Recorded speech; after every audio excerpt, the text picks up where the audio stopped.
சீரியல்களின் full எபிசோடுகளை Sun டிவியில் ஒளிபரப்பான உடனே எக்ஸ்க்ளூசிவாக சன் நெக்ஸ்டில் மட்டும் ஃப்ரீயா பாருங்கள்.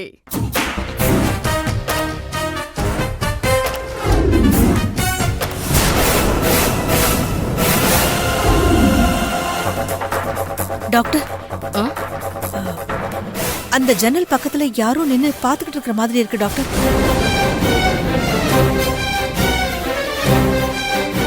இல்ல, நர்ஸ் ஒர்க் பண்ணிக்கிட்டு இருக்காங்க. ஆஹா, சரி சரி.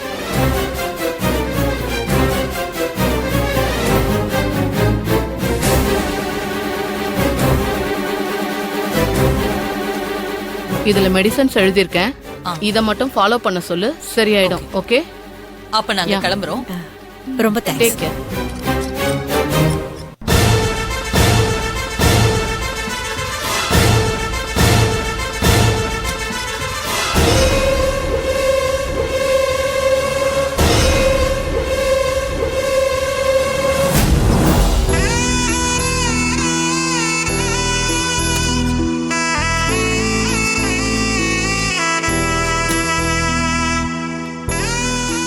மேடம், நீங்க எனக்கு பெரிய ஹெல்ப் பண்ணிருக்கீங்க. ரொம்ப தேங்க்ஸ் மேடம். இதுக்கு எதுக்குமா தேங்க்ஸ்? இது என்னோட கடமை இல்ல அஞ்சலி.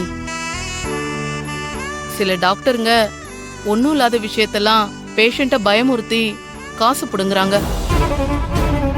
மக்களுக்கு இருக்க வியாதியை வச்சு கேவலமா பணம் சம்பாதிக்க பாக்குறாங்க. அதனால எல்லா டாக்டருமே அப்படிதான் இருப்பாங்கன்னு எல்லாருமே நினைக்க ஆரம்பிச்சிட்டாங்கம்மா. ஆனா எங்க தொழில் அறம் சார்ந்த தொழில். எங்களுக்குன்னு தர்மம் இருக்கு. எப்பவுமே தர்மத்தை மீறி அறத்தை மீறி எந்த தப்பும் செய்ய மாட்டோம். யாரோ ஒருத்தர் தப்பு செய்யறதுனால இப்ப எல்லாரையும் தப்பா நினைக்காதீங்க. என்ன மாதிரி நல்ல டாக்டர்ஸ் தான் இங்க நிறைய பேர் இருக்காங்க.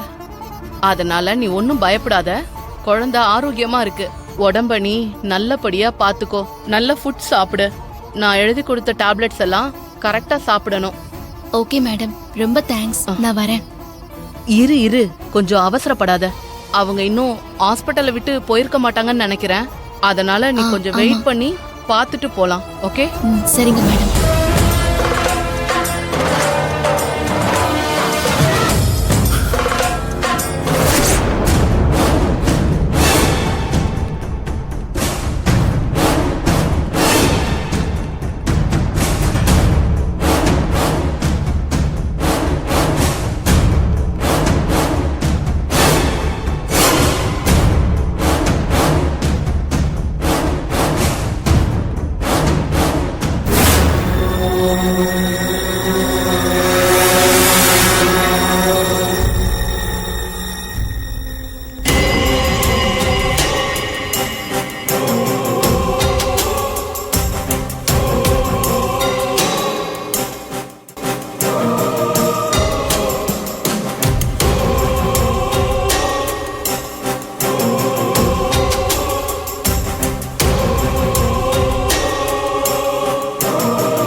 அது செல்வா தானே?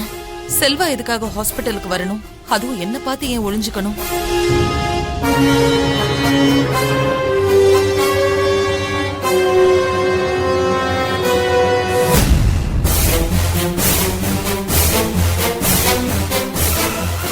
அப்பாடா, 3 பேர் அஞ்சலி உள்ள பார்த்தாங்களா இல்லையான்னு ஒண்ணுமே தெரியலையே.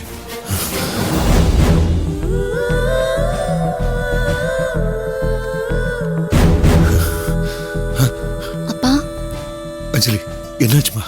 அவங்க 3 பேரும் திடீர்னு வந்ததும் என்ன பண்றதுன்னு ஒண்ணுமே புரியலமா. அதான் நான் போய் ஒளிஞ்சுக்கிட்டேன். உன்னை பார்த்தாங்களாமா? இல்லப்பா, என்ன டாக்டர் ஒரு இடத்துல மறைஞ்சிருக்க சொல்லிட்டாங்க.